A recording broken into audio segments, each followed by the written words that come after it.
Week 9 was an incredibly desperate time for fantasy football owners as the running back crop was about as thin as I have ever seen it. However, in this video today, we're going to be taking a look at some of those Week 9 players that potentially bailed you out of your lineups that week that I'm looking to sell high on and use as trade bait going forward here as we enter and approach into Week 10 fantasy football. So, as always, if you guys have trade scenarios for me, let me know down in the comment section below who you're looking to buy, who you're looking to sell, what your team's circumstance and situation is, what is next for your team essentially. You know, are you a team that is front running? Are you a team that needs to win this game to save your season?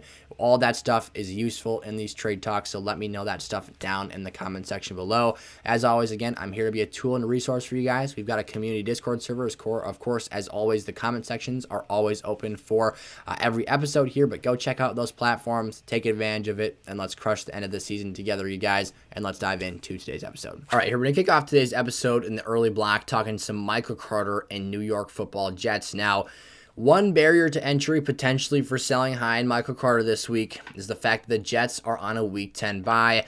I do apologize if you watched yesterday's waiver episode. I did have quite the blunder there. I was looking late last night while looking to film that video and get that stuff set up for some Week 10 waiver streams, and I mistakenly looked at the Week 11 schedule and saw Jets versus Patriots and put them in the video when, as a matter of fact, like I just said, they're on bye week, so they're not playing there. Apologize for that, but we do have to mention that for this video, of course, because that does create a bit of a circumstantial situation here with the Jets and Michael Carter if you're looking to sell in this week's game. So hopefully, if you're lucky here, you can find someone that is looking for some upside. They like what they saw from Michael Carter this week. We'll talk about the good. We'll talk about the potentially scary and risky, the reason we're selling him here, all that stuff in this take coming up right now. So Michael Carter, let's recap Week 9 very quickly. Ran the ball 12 times, 76 yards, a 6-yard touchdown run against the Buffalo Bills. I thought Michael Carter would be solid in this game for the wrong reasons, of course. So I thought that Buffalo was going to go control the tempo of this game. They were going to get out to potentially a multi-score lead here. And then down the stretch of this contest, Michael Carter, the third down back, the guy who is the most talented receiver for this team out of the backfield, would come in and make some plays and obviously get check down passes from Zach Wilson and whatnot and get his production that way. Not the case. He was a very efficient rusher. He scored the rushing touchdown. He was the highest scoring fantasy football player of the New York Jets roster in Week 9. So I guess I was technically right, but also wrong at the same time. So take that for what it's worth. Michael Carter, though, this week, I saw some glaring limitations to what he can be in terms of a Breece Hall replacement here for the rest of the season. We outlined this in past episodes at the trade deadline when James Robinson was acquired, and that's really where the analysis stems from here. So I will toss out there, 1 reception for 10 yards was added from Michael Carter. I was expecting a 4 or 5 catch game from him in this past contest, but he had a 52% snap count percentage, not terrible. It was only down 4 points from Week 8 where he had a 56% snap count percentage. However, James Robinson's snap count percentage was much more meaningful to me in this matchup. He jumped up 18 points from 22% in his first game as a Jet to 40% in his second game with the Jet here and led the team in rushing attempts. He was not as efficient as Michael Carter. He was not the most productive player. As I said, Michael Carter was the highest scoring Jet in fantasy football this week. However, James Robinson is entering the bye week after having assets traded for him to acquire his services onto their team, and he now has a 2-week period to learn the offense more, to expand his role here. I get it. Mike LaFleur said it's going to be a hot-handed running back approach. Trust me, I have a strong feeling that Michael Carter, while he will still be involved and be an RB3 to flex level player in PPR formats, will have some fantasy viability. I would be shocked to see James Robinson not be the running back to own after the very immediate future here, potentially as early as Week 11, if he starts to impress at practice and really come to fruition for the player they thought they were buying. The reason they got him is that he was the best running back replacement on the market for a discounted price to replace Breece for the rest of the season while this Jets team feels that they are competent and viable for playoff contention here. They wanted to add to that running back room so they could sustain a strong run game and not have to worry about the health of a smaller running back in Michael Carter, who, let's face it, is not necessarily a workhorse in this league. So I'm looking to move off of Carter this week. Again, he's a talented player. He's a solid playmaker, but I don't trust his involvement to continue to be the highest producing back in this offense, and that reason is why we're moving anything off of him here ahead of Week 10. Jamaal Williams, Detroit running back. Look, simple situation. Yet again, we have ourselves another week with DeAndre Swift, very limited in his usage, so actually some startling numbers here for Swift owners, but potentially an opportunity to buy low on him if you're on the converse side of this. We do have him in a longer segment where I talk about him in another video up on the channel today, so check that out if you're new around here after you're done watching this episode. However, Jamaal Williams had a season high 61% snap count percentage this week, so his largest amount of playing time this season. DeAndre Swift had his lowest amount of playing time of the season at 16%. However, it was very evident when Swift's out there, he is insanely talented. He is very productive when he touches the rock. He had more fantasy points scored than touches in this contest. He had 6.5 points in half PPR, or 7 points, I believe, is what it would have equated to in full PPR. And he did that on just 5 touches. So very, very efficient work there. That's what we're accustomed to seeing from a healthy DeAndre Swift. Now, we know the whole dilemma and situation where Dan Campbell is being uber cautious with him because he knows that DeAndre Swift, whether he's just soft or truly made of glass, like you guys love to point out in the comment section, he has some health concerns. We'll put it that way. Jamaal Williams fills in. He does fine things when he's available to be a starter for this team. But at the end of the day, this is not a guy that I expect to continue to do these types of things down the stretch of the season.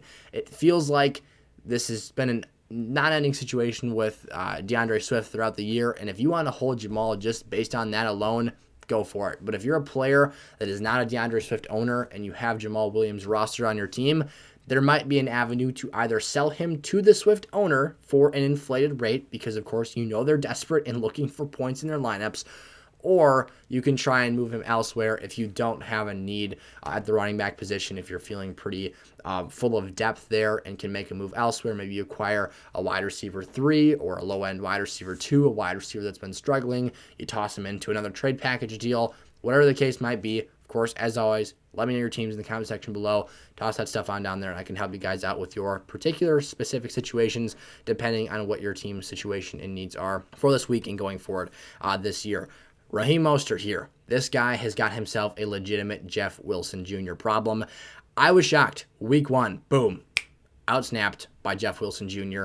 just one game after acquiring him at the trade deadline. So it was a 47% snap count percentage for Raheem Mostert, a 49% snap count percentage for Jeff Wilson Jr. So 2%, it's not a big difference, but it is something. It is his first game with this team. Now, one unique outlier that we don't usually have in these scenarios is they're in the same offense in San Francisco, run scheme-wise, as they do in Miami. So the turnaround for learning the offense, very, very small as compared to a guy like James Robinson entering into a totally new system. It's worth noting, and it's something to consider here. So I do think that this has implications long-term for Raheem Mostert. I was kind of settling into the thought process in the headspace that Raheem would be a top 24 rest of season running back and be a guy that we could count on as a weekly lineup starter here. That is evidently and clearly not the case here. So, unfortunately, for Raheem Mostert owners, I think that it's kind of a week to be a bit skeptical and a bit scared off of the situation at hand here. I think that you now look at Raheem Mostert as a lesser and depreciating asset in your team. And if you can read between the lines here, and understand kind of the implications at play here, the fact that Jeff Wilson was the guy involved in the receiving game. Now, Raheem did have 2 targets, 0 receptions, so nothing really materialized there, but Wilson did have a 100% catch rate on 3 targets. He scored a receiving touchdown, was the higher producing running back of the 2 in a standalone week here. It's pretty concerning stuff and something worth noting and looking at. So I am definitely looking to move off of him if you can still find value on the open trade market for him in your leagues. If by some chance someone still values him as a running back 2 in your fantasy formats, take advantage of that. Create a trade scenario, and of course, get yourself moving on to greener pastures here the rest of the season. Tyler Allgeier clinged on to one more fantasy relevant game here. He's been playing decent ball as of late. He actually came out and had his most efficient day of his career, and actually his best rushing performance of his career. He nearly had his first 100-yard rushing game. However, the context behind this, good old CPAT, he's back, baby. He was back in the lineup, and he was absolutely killing it. Had some missing points as well. One of his long touchdown runs was wiped out by a holding penalty. So for Allgeier, though, it was 10 rushing attempts. It was 99 yards, again, almost cracking that century marker there. However, he had just a 38% snap count percentage. CPAT, much like we usually expect for running backs returning off of multi-week injuries, was limited at 39% of the team's offensive snap share. So again, this is a knee injury that he missed the last 4 games with, coming off of the injured reserve. That number is going to go up in the future here. So I'm pessimistic on Tyler Allgeier's involvement going forward.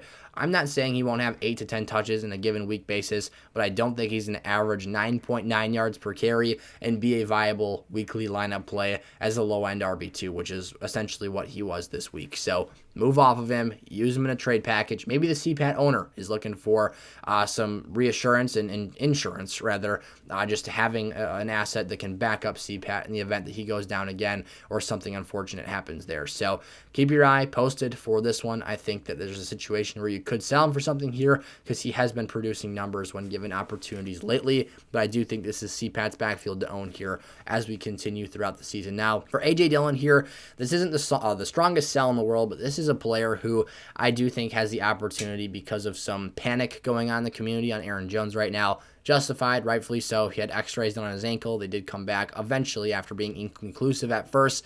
They now appear negative. So it sounds like Aaron Jones is going to be back for this week's games. Maybe, though, this is an opportunity for Aaron Jones owners that are nervous about ankles, which, let's be honest, can be rather annoying and impact performances. Maybe create a short-term raise in snap count percentage for A.J. Dillon. Take the opportunity to sell A.J. Dillon to the Aaron Jones owner, sell him for an inflated price here, capitalize on the changing dynamics in this Packers offense. If we're being honest here, they are injury-riddled as hell. They are banged up. They barely have playmakers. You can create the case and argument that A.J. Dillon can be factored into this offensive system, which I personally do not think is going to be an exponentially different thing going forward here, but there are avenues where you can use him as a trade asset in Pete's. Again, he's probably most attractive to the Aaron Jones owner in your format, and it's actually rather likely that the Aaron Jones owner does not also have A.J. Dillon on their roster because his draft day price was rather pricey. So for A.J. here, looking forward to the rest of this season, or looking back rather, to project him going forward. Up until this past week's games, where he had a 66% snap count percentage, he had not crossed the 50% marker since early in the season. That's troubling. You're seeing his usage go down, Aaron Jones's go up. So obviously a healthy Aaron Jones, if that's the case, stemming out of week 9, and he avoided obviously major injury or even an ankle sprain that could hamper him for a couple of weeks. That's negative news for A.J. Dillon. So take advantage of the sell price while you still can. Early in the season, he looked like he was going to be one heck of an asset to have this year. But as this Packers team has eroded and as the offensive dynamic has changed up a little bit here, that situation definitely seems like a distant past reality. So there you guys have it. To recap, 5 running backs: Michael Carter, Raheem Mostert, Jamaal Williams, Tyler Allgeier, and A.J. Dillon. We are looking to move and sell off of here in Week 10 fantasy football. Of course, the running back position is extremely thin, so if you can't afford to sell any of these players, don't feel too bad about it. This is a scenario where I do think that your team is better off to potentially upgrade from here going forward, but I get it. It's really hard to buy running backs, especially if you don't have luxurious depth at another position. It's just how things go in fantasy, and especially in those deeper 10-plus, 12-man leagues, you're looking at some very thin areas of fantasy rosters right now. So thank you guys so much for watching. I appreciate the heck out of every single one of you for stopping by in today's episode. Again, subscribe to the channel if you're new around here. We love posting fantasy videos and talking to you guys every single week. So thanks so much. I'll see you in a future episode. Remember, our Week 10 playlist is live on the channel right now. We've got 4 total, trade episodes for Week 10. Go check them out. I'll see you there. Peace out.